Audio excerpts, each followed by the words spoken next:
And tonight I want to do something a little bit different.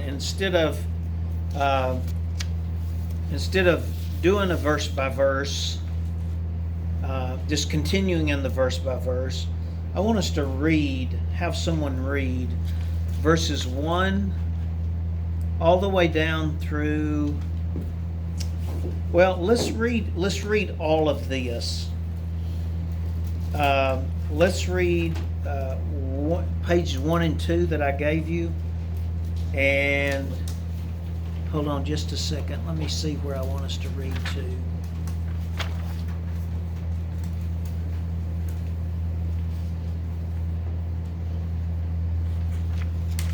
Well,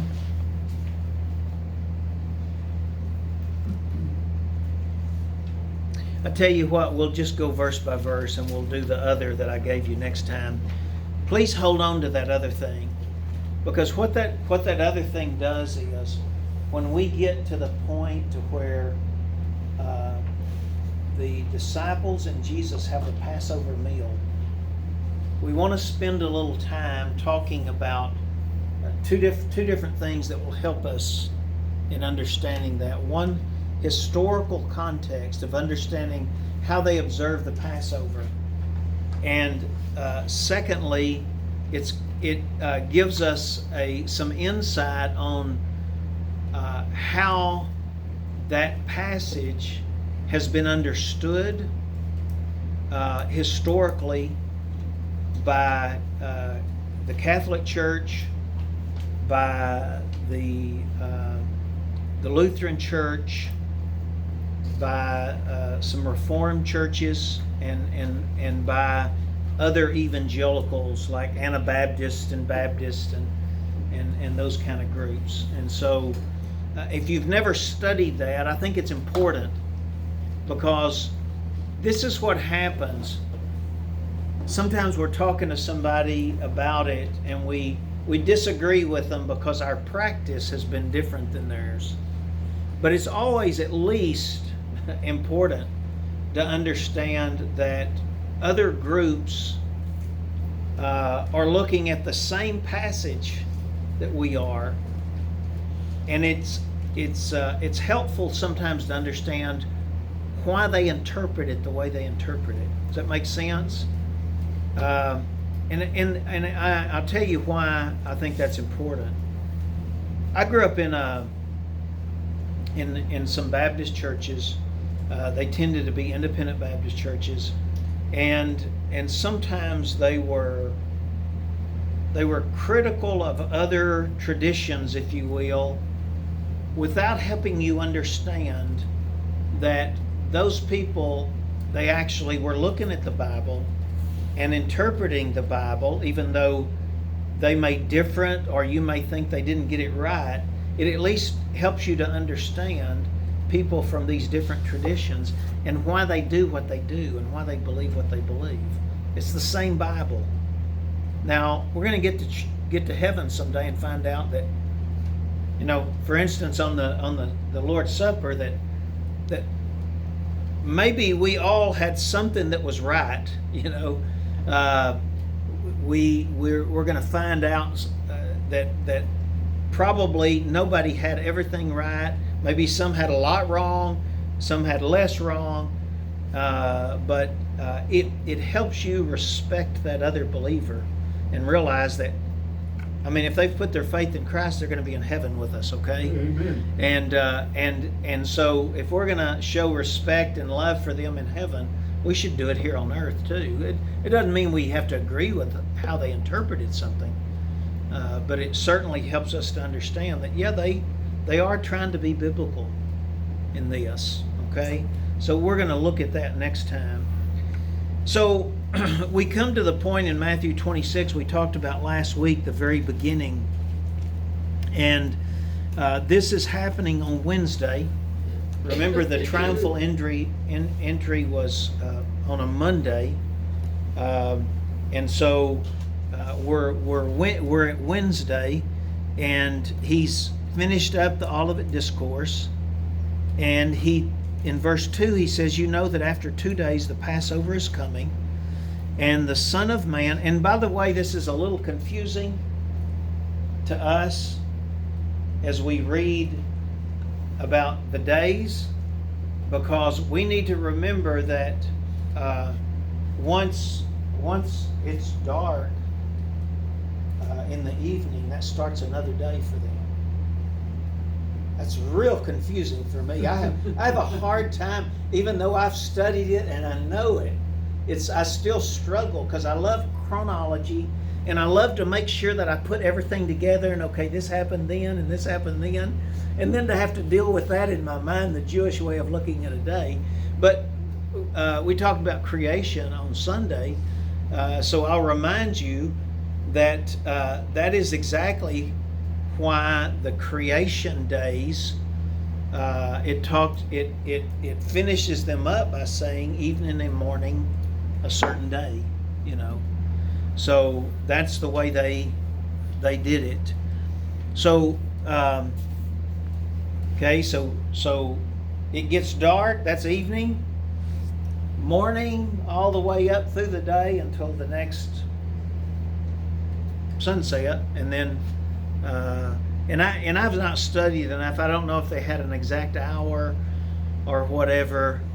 I just remember Fiddler on the Roof. They're running to make sure that they get their chores done to get in the house, you know. And what was the name of the town? Come on, you. How many times have y'all watched Fiddler on the Roof? Huh? Yeah, me too. And I can't remember that little village. Anyway, that's y'all remember they're hurrying. They gotta hurry before the Sabbath starts, you know, and so they got to get their chores done before evening. Okay, so that's what's going on here. So he says, you know that after 2 days the Passover is coming, and the Son of Man is to be handed over for crucifixion. Sometimes I think the more I put all this stuff together, the more I think about what it would have been like to be one of these disciples. And to think about, okay, the Son of Man, according to the prophet Daniel, is supposed to come in the clouds and set up his kingdom. But he's already said the Son of Man is going to start his own assembly, his own church in Matthew 16. And he said he's going to die. And now he's saying he's going to be crucified.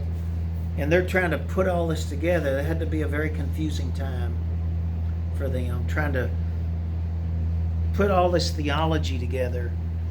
He says, then the chief priests and the elders of the people were gathered together in the court of the high priest. And the chief priests were the clerical members. As I put a little note there, the elders were the lay members. They represented the people in the Sanhedrin. And in this historical setting, the Romans chose the chief priest. So they controlled that, you know, because they were ruling over them. They wanted their man in there. And so that's the situation here. And they plotted together to seize Jesus by stealth and kill him. We talked about that last week. By the way, they've kind of been trying to get him killed from real early on, remember? I mean, they have been trying to trip him up, get people mad at him. You know, they've been trying to do all kinds of things. And so they're trying to figure out how to do it. But it says, but they were not, but they were saying not during the festival, otherwise a riot might occur during the people. So they were afraid of a riot, a crowd of people. You get, we've seen it, right? We have that in our day.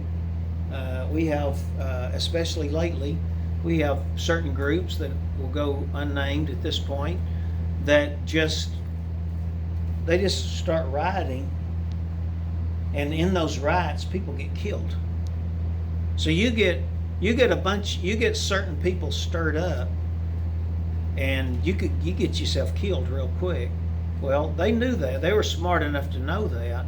There were enough of those people. Remember, a few days earlier when he came into Jerusalem, there were enough of those people along that road throwing down their cloaks and throwing down branches off of palm trees and that type of thing, and what we call the triumphal entry, that they realized if you get a big bunch of those stirred up, I mean, they could put a hurt on us. And so they're trying to figure out a stealth way, a kind of a secret way to do this. And now we kind of break away from that. So we had him finishing up the Olivet Discourse and telling his disciples we're about to celebrate the Passover, and when we do, or shortly after we do, the Son of Man's going to be handed over to be crucified. Then we break away to another scene, and the chief priests and the elders, it's like a movie, right? You got one scene, then you break over to another, and the other scene is the chief priests and the elders in the court of the high priest with Caiaphas, and they're trying to figure out how we're going to kill this guy.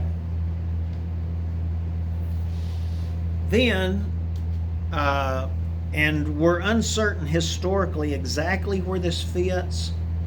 The research I did, the people I read, they actually believe that this happened, I think the Saturday evening before, which would have been March 28, 33 AD, if you hold to the 33 AD year for him being crucified. And what this was, well, let's just read it. Verse 6, Now when Jesus was in Bethany at the home of Simon the leper, a woman came to him with an alabaster vial of very costly perfume. She poured it out on his head, and he reclined as he reclined at the table. But the disciples were indignant. Notice it says plural disciples. We'll come back to this in a minute. Were indignant when they saw this and said, Why this waste? For this perfume might have been sold for a high price and the money given to the poor. But Jesus, aware of this, said to them, Why do you bother the woman? For she has done a good deed to me. For you always have the poor with you, but you do not always have me. For when she poured this perfume on my body, she did it to prepare me for burial. Truly I said to you, wherever this gospel is preached in the whole world, what this woman has done will also be spoken of in memory of her. And of course, having it inspired scripture and recorded in the gospel account made that certain, right? I mean, wherever the Bible was taken, this was read in relation to the good deed that she did toward Christ. So everybody knows about this lady, and so we're gonna talk about who that was in just a minute. One of the comments was, it was common to anoint the heads of rabbis who attended marriage feasts. That's Dwight Pentecost said that in his Words and Works of Jesus. And if you ever want something very extensive, a very extensive study on the life of Christ, and I know there have been several written through the years, but Dr. Dwight Pentecost used to taught. I'm pretty sure he's with the Lord now. He taught at Dallas Seminary for many, many, many years, and he wrote a book called The Words and Works of Christ, of the Words and Works of Jesus, and it is fabulous. It is fabulous, and it's put together where he takes all of the gospel accounts, and he tries every way possible to figure out and put them in chronological order. He also quotes extensively from Josephus and others. He quotes from people, some older guys that also wrote that type of book in the past. So it's a lot of information, but it's really a neat read to see how it all fits together. And so this was not uncommon for this to occur. So we're going to jump back up and talk about this before we go on to Judas. Judas is bargaining with the Sanhedrin. So Jesus was in Bethany, and we know on Saturday he was in Bethany. So they think that this was just inserted because just before this passage, just before, Matthew talked about the fact that he was going to be crucified. The leadership was plotting how to do it, how to bring it about, and just after this passage is Judas giving them the opportunity now to be able to do him in. And Judas sold him out. So Matthew put this right in between about this meeting. Simon the leper, I'm sure Simon the leper was a leper that Jesus had healed. Because Simon the leper wouldn't be in his own house if he was still a leper.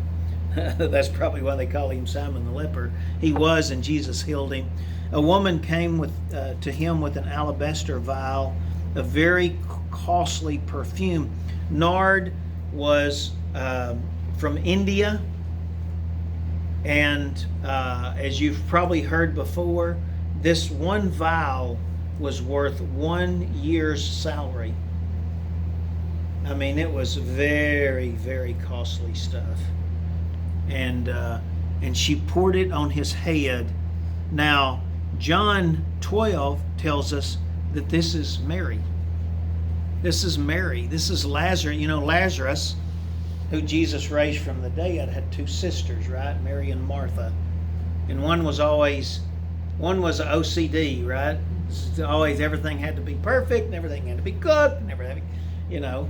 And then Mary was the opposite. She was probably an irritant to her sister, you know. But Mary loved Jesus, and Mary anointed him here. But the disciples were indignant. Now, the reason why, this is the first time I've ever actually caught this, reading this. Because in John 12, John points out that the one who makes this statement is actually Judas. You know, Judas was the treasurer. He kept the money. And so he made the statement probably because that was his area, you know, of selling stuff and giving some to the poor and probably putting some in his pocket at that time. But it does point out that actually the disciples were kind of upset. So we can't just blame Judas here. But isn't it encouraging when you read about these apostles? I mean, even at this point, they're just kind of sinners like us, and God's still using them. He still chose them to be apostles. That's got to be a little encouraging for us, I would think. So he says, "For you always have the poor with you, but you do not always have me." And as the Messiah, as the Son of God, you know, he's about, the Messiah in his humanity is about to die. For when she poured this perfume on my body, she did it to prepare me for burial, he said. So even though it was a common thing to anoint the heads of rabbis who went to marriage feasts, he points out that even though she may not have realized it, what she's really doing is preparing me for burial, because I'm about to die.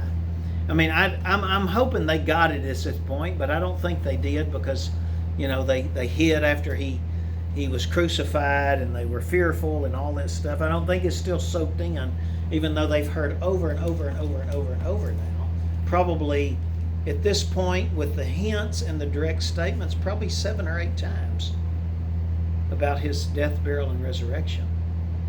And so that's what we have here. He says, "Truly I say to you, wherever this gospel is preached in the whole world, that woman has, what this woman has done will also be spoken of in memory of her." All right. So Matthew inserts that, and then Matthew continues Now, so this is what we need to get from what we just heard. Not only that this woman would be heard of, but Jesus just rebuked the disciples, right? I mean, that's what he did. He rebuked them, and he didn't just rebuke Judas. He rebuked the apostles. He said, you know, the poor's going to be with you all the time. I mean, but I'm not. I'm about to be gone. Apparently, it hurt Judas's feelings. None of the other apostles really reacted poorly to that. They just took it in stride and took it as instruction, like they've had to a lot. But it's interesting that after that, happened, then Judas starts to think about probably betraying him. And now, at this juncture, it says in verse 14, then one of the 12, named Judas Iscariot, went to the chief priests and said, what are you willing to give me to betray him to you? So he's made a decision, Judas has. And he's giving. You have to remember there's spiritual forces at work behind this, right? Don't ever forget that.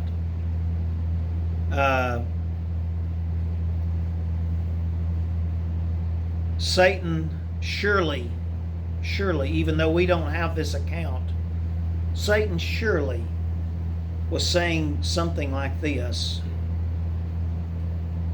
You were just trying to help the poor. And look at what he embarrassed you right in front of everybody. You know why I think, I'm pretty sure that Satan did stuff like that? Because he does it to me. And he probably does it to you. You know? Well, who do they think they are? You know? And so that probably was festering in Judas. And because Judas apparently, I think we can assume at this point that Judas liked money. I mean, he wasn't like Nancy. He just liked numbers. An accountant. You know, Judas wasn't the kind that sat in the office in there and said, I found it. The discrepancy.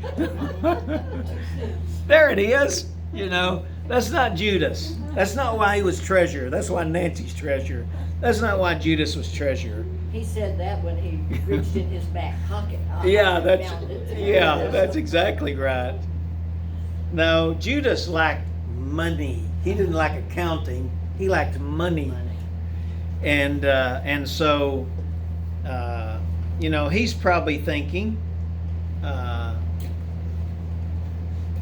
I've spent how long with this guy now? He's still insulting me in front of other people. The guy's about to die. And my guess is Judas, and I'm putting words in his mouth here, but my guess is Judas is thinking he's about to die. And things are going to go on like they always have. And where's that going to leave me? Exactly. What am I getting out of it? Especially because we didn't sell that nard and get all that money. What do I get out of this? Again, that's speculation, but taking into account human nature, my suspicion is that's exactly what's going on in his head. Even though, God didn't inspire them to record that. And so he goes to the leadership and he just says, I tell you what would you give me if I made this easy for you? If I got him in a situation, if I waited until he was going to be in a situation, because I'm in the know here, if I waited till he was in a situation where there was just a little bitty group of people around him, and I don't know if he said this, but he could have said it. Who knows? Maybe we could do it at night. Maybe it could be in the dark of night. And nobody's going to get hurt. Of course, the soldier got a little hurt for a minute, and then he got his ear repaired. But nobody gets hurt. And what are you going to give me? Well, prophecy had already determined that, right? Zechariah 11, verse 12, said that it would be 30 pieces of silver, and that's exactly what they weighed out. They weighed out 30 pieces of silver. Yes, sir. I'm going to ask this question. This statement that he made here in verse 25 makes you think that his motive, why would he ask, is it I? Why would he ask? He already knew. Yes. It makes you think that he had a different, he may have had a different motive than. Well, weren't the others asking the same thing? Yes. Is it I?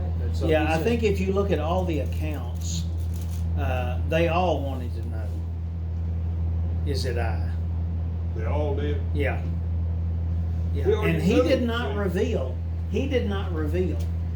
You know, one of the accounts, I don't know, I can't remember if it's this one or one of the other ones. When you read it, you think, well, it sounds like he just made it obvious who it was. It's But just making people question themselves. Yeah, if Have I done this? Have I done something wrong? It was so he could fit in with the others questioning, so, because it would Yes. have been very obvious if he didn't say anything and everybody else had said, oh, is it me, is it me? Yes. And he just sat there, I mean, he But couldn't let that in one happen. of them, didn't he say it is he who's dipping his morsel in Jesus Right. Yeah, Jesus said that. Jesus said that. And that was yes, Judas but that did that. it is in that account, but they all actually did it. That was just the way they did it. So I think if you were there, I don't think it's as obvious as one of the.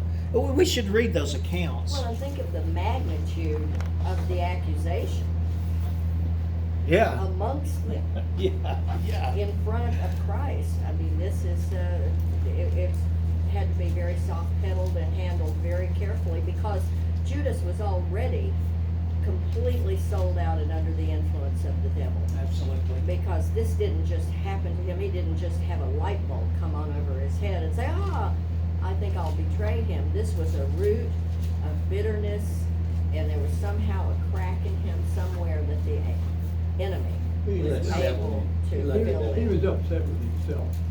Well, and there was no Afterwards. place for him if Jesus died. Afterwards. He had Right. no opportunity for any advancement or to stay with the money or anything Right. else that he had invested so much in because he was looking at it all just totally differently than the apostles Yes, were. he was. He didn't have the spiritual investment that the apostles had. That's what I get out of that statement, verse 25. Yes. He had some motive that was different than you think. What is it? Isn't this where they come up with the money is the root of all evil? Love of money. Love of money. Love of money. Love of money. That's 1 Timothy 6, I think. Yeah. Yeah, I mean, yeah, And and also one of the Gospels actually says that Satan entered him. There you have it. That's clear. Satan wanted to get rid of him from the time he'd been born. Yes. I mean, he All the way back to Herod. And you think about this. Think of all of the things that Jesus has said about the kingdom and their place in the kingdom. You know, he's already told them, you guys are going to sit on 12 thrones, right? So somebody that would do what he did, you cannot believe what Jesus said and do what he did. You know what I mean? That's right. He's not a believer. I personally, and there's a lot of different opinions on this, I personally believe Judas was not a believer and never was a believer. well, he was. Ever. He couldn't have done it. He couldn't have done that, what he did, if he was a believer. Didn't Christ say that I'll save one, but one was the devil? One was the devil, one was the devil. And he knew See, it was Judas. And I mean, he knew it. Yeah. And also the fact that there's one direct statement that Satan entered him. Now, that can be interpreted different ways. That can be, even Christians can be heavily influenced by Satan to do things that they, repent of later and lament and all that type of thing. But I take that very literally. I think there was a possession there. I Yes. think he entered him, whether it was him directly or a demon, that he controls. I don't believe Judas was ever saved, and I think that he was chosen in God's sovereignty and plan. He was chosen for that purpose, to betray him. And Rusty, before we go away from Mary, Yes. at the opposite of this particular scenario, we have to remember also that this is the second time that Jesus stood up for Mary Yes. and Yes. protected Mary from people who were aggravated with her because her sister was first, because she wouldn't do the work, she just sat at his feet.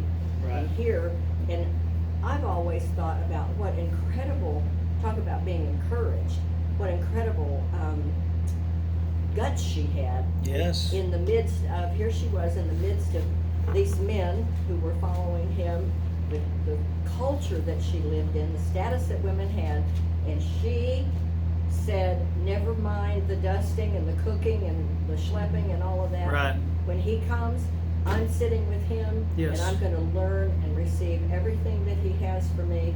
And then here, because of her spirit, God put in her this knowing that she didn't even know Right. that Yeah. she had, but that was from God. Yes, I for her believe to that. do that. Yes, And I absolutely. mean, what a wonderful, amazing, wonderful thing. So much better than sweeping and cooking. And that's just encouraging to know that this woman example is another example in the Bible of how we should be. Yes. And following up on your comment, which all of those comments were wonderful. I don't, the way he defended Mary before. Remember, he said, Mary's doing the important stuff here. She's got the good thing. Why are you jumping on her? What's with you? And now here, I don't think Mary was saying, I don't want to cook and clean. Even though definitely it was fun or what she was doing, or no, that's not why she was doing it. She was doing it because she knew what was the most important. And the most important was, you've got the Messiah sitting right there. This is God. Why in the world wouldn't you speaking in spend- our house. Yes. Why would I not listen? Yes. I don't think she had any defiance No. or any rebellion or anything like that. I mean, She was what wanting to make what would the best. any of us do if we had the opportunity to listen to God bringing a message and present it to us? Would we go sweep? No, surely not. And Mary may even been thinking logically, like, I mean, cooking and cleaning, that's probably not high on the Messiah's priority list either. He can create food. I mean, he created everything. Why is he worried about whether we're having, pork? No, not pork chops. T-bones or something. He brought my brother back to life. Yeah, that's exactly right. I mean, that if you weren't already endeared to him, if he resurrected your brother, you would probably be pretty impressed with him and want to spend time with him. Yeah. And of course, he's going to resurrect all of us someday too. So he said she knows what the good thing is, and then he said people are going to remember her forever and ever. And Absolutely. she just loved him and sat at his feet. That's why everybody remembers her. And we have to remember her not just historically, but what she taught us Yes, absolutely. especially in our busyness of our present world. Don't get so busy you don't spend time with your Messiah. Yes, and how your immediate environment is not necessarily going to support you if God is your number one priority. Yeah. So, Amen. especially to women. Amen. Yes, no, I agree. Absolutely. Absolutely. All right. Well, let's see. We've got 10 minutes. I want to read just a little bit of that other paper before we read 1 through 25 here, or 17 through 25 here. And this is out of Tom Constable's commentary. I took it because, again, the historical and the theological content, I think, is important for us to understand. It says, toward mid-afternoon of Thursday, 14th of Nisan, and that is sometime in April. That makes sense? That would be sometime in April. What does that say? Well, you did. Or late March? You said April 1st. Okay. 3 AD. Yeah.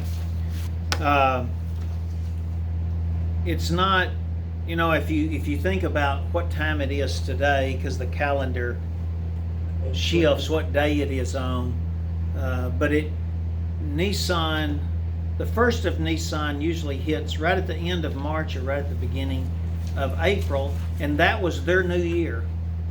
That was their new year. So, 14th of Nisan, the lambs, which would have been one per household, and a convenient group of 10 or 12 people with their lambs would be brought to the temple court. So you couldn't, remember, in these celebrations, there was a massive amount of people there. So they couldn't let everybody in the court all at once, So about as it says here, 10 or 12 people with their lambs came up, would be brought to the temple court where the priests sacrificed them. You know why we're looking at this, right? Because this has looked historically to the death of the Messiah, from the deliverance from Egypt and the giving of the Mosaic law all the way up to this point.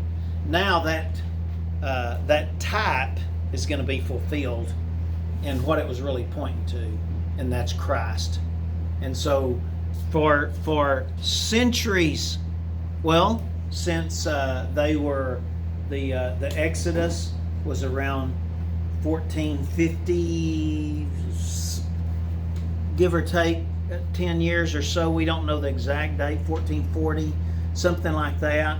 This is either, depending on the historian you look at, this is either 30 AD or 33 AD. So for all of that time, so that's 1400 and something years, they've been doing this. All right. It says the priest took the blood and passed it in the basins. Well, I think I missed would be brought to the temple court where the priest sacrificed them.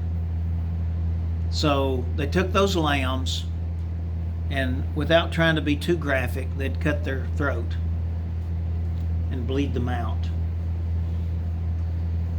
You think that won't remind you of sin on a constant basis if you have to take your animals and see them have their throat cut and bled out?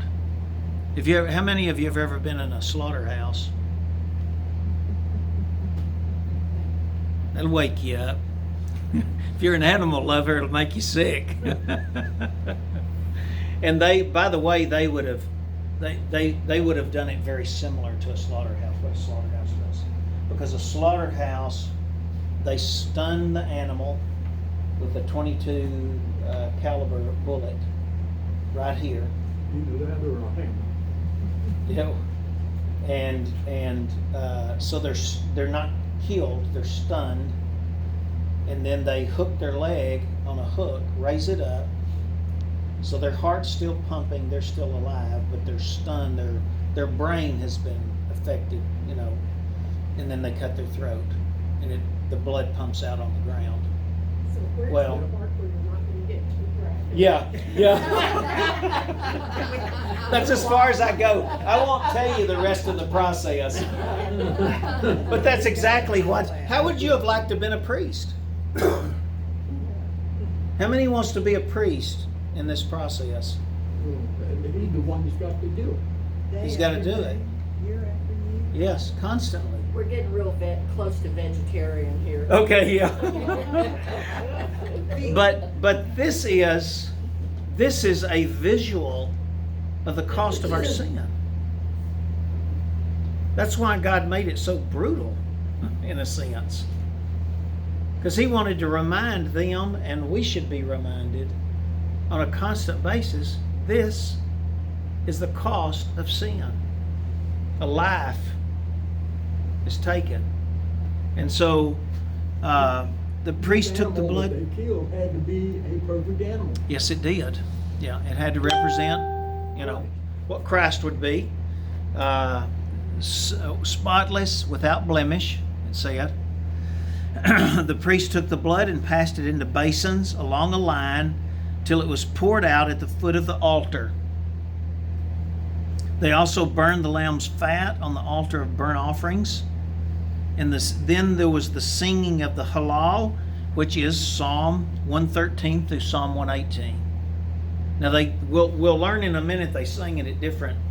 They would do something in the Passover feast, the Passover meal, with families and stuff, and they would sing part of it, and then they'd do something else, and they'd sing another psalm or whatever. So after sunset, now 15th of Nisan, because the day clicked over at sunset, the household would gather in a home to eat the Passover lamb, which by this time would have been roasted with bitter herbs. And the bitter herbs, remember, represented the bitterness of slavery in Egypt,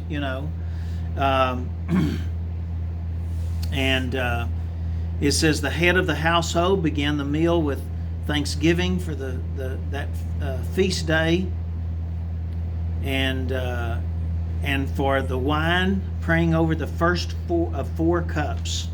How many of you remember when Scott Katulka came? Some of y'all remember that?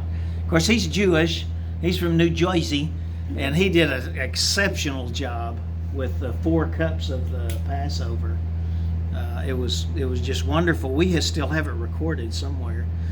The head of the household began the meal with a thanksgiving. Next line down, a preliminary course of greens and bitter herbs was apparently followed by the Passover, the Haggadah, in which a boy would ask the meaning of this, and the head of the household would explain the symbols in terms of Exodus. This is a wonderful thing. We should have something like this, and even in Gentile Christianity, where on a regular basis, not just Easter, but on a regular basis, the head of the home is responsible for explaining the gospel and explaining what Jesus did on the cross, and even explaining the symbolism in what we observe as the Lord's Supper. The head of the household should be doing that, not just at church. It'd be wonderful, wouldn't it? Okay, so, and the head of the household would explain the symbols and the terms of the Exodus, and the singing of the first part of the Hallel, so Psalm 113 through 114. Though the precise order is disputed, apparently a second cup of wine introduced the main course, which was followed by a third cup, known as the cup of blessing, accompanied by another prayer of thanksgiving. The participants then sang the rest of the Hallel, Psalm 114 through 18, or 115 through 18, depending on your interpretation, I guess, and probably drank a fourth cup of wine. And when Chris was here, he talked about the fourth cup of wine being the cup of redemption, and that is the cup that we actually, that is the cup that is involved in our Lord's Supper, the cup of redemption. So we don't do all that other stuff because it was symbolic of things that Jesus fulfilled, and so we do the last part. Okay, so before we close, we're just gonna read so y'all can be thinking and ruminating on this. Somebody read verses 17 through 25. Now on the first day of unleavened bread, the disciples came to Jesus and asked, "Where do you want us to prepare for you to eat the Passover. And he said, go into the city to a certain man and say to him, the teacher says, my time is near. I am to keep the Passover at your house with my disciples. The disciples did as Jesus had directed them, and they prepared the Passover. Now when evening came, Jesus was reclining at table with the 12 disciples. As they were eating, he said, truly I say to you, that one of you will betray me. Being deeply grieved, they each one began to say to him, surely not I, Lord. And he answered, he who dipped his hand with me in the bowl is the one who will betray me. The Son of Man is to go just as it is written of him. But woe to that man by whom the Son of Man is betrayed. It would have been good for that man if he had not been born. And Judas, who was betraying him, said, truly it is not I, Rabbi. Jesus said to him, you have said it yourself. So it looks very pointed there, doesn't it? It does. It looks very pointed there. Now, the thing is, though, when he said it, what tone did he say it in? Was everybody else listening, or were they, talking to each other? But we don't know that. The fact that the other apostles, this is what leads me to believe that it must have been in a hushed tone. Yes. Or something. It must have been in a way that Jesus made very clear to Judas, I know. Because imagine But none of the what other Peter would have apostles done if did. He would have heard it. Peter, He yeah, would've Peter been- probably chopped his ear off or something, Strangled him. But there was no reaction. There's no recording of any reaction by the rest of the apostles, which would lead you to believe that they didn't pick up on that he was the one. And so, so the next time we'll go on to page 3, and I'll have that all ready and copied, where that context we just read will be very helpful in seeing where what we call the Lord's Supper was instituted and how it relates to, as this I titled this, how it relates to the Passover, the New Covenant, and the Lord's Supper that we practice, quarterly or whatever. So, all right.